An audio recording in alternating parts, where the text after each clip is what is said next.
Hi again, Gregg Bell of the News Tribune with 5 players to watch in the Seahawks' first road game of the season, Sunday at the Pittsburgh Steelers.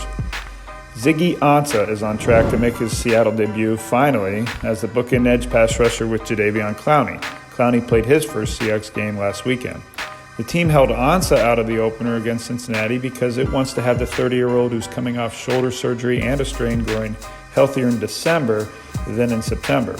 Ansah hasn't played a game in 9 months. The last season in which he averages 31 snaps per game was in 2015. 20 snaps Sunday might be his ceiling. Keep an eye on Mychal Kendricks and how number 56 in white is on the field with fellow linebackers Bobby Wagner and KJ Wright on Sunday.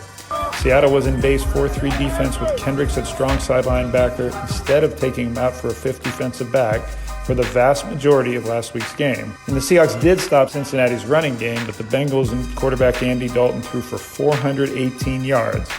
Seattle's defense was lucky to get a win. Ben Roethlisberger holds the record for most yards passing in a game against the Seahawks, 456 in November 2015, a shootout win for the Seahawks at home.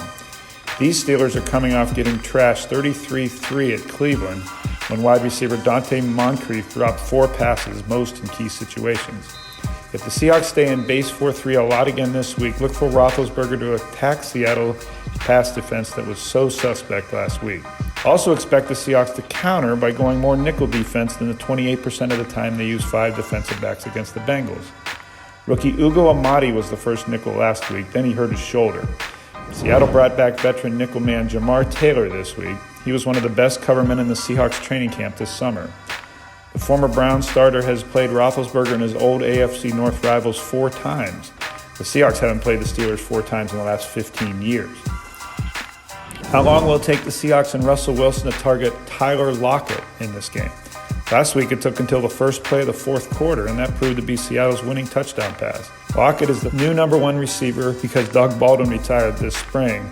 He needs to get used to the double coverage he got from the Bengals, and the Seahawks need to do more to get their top wide receiver involved.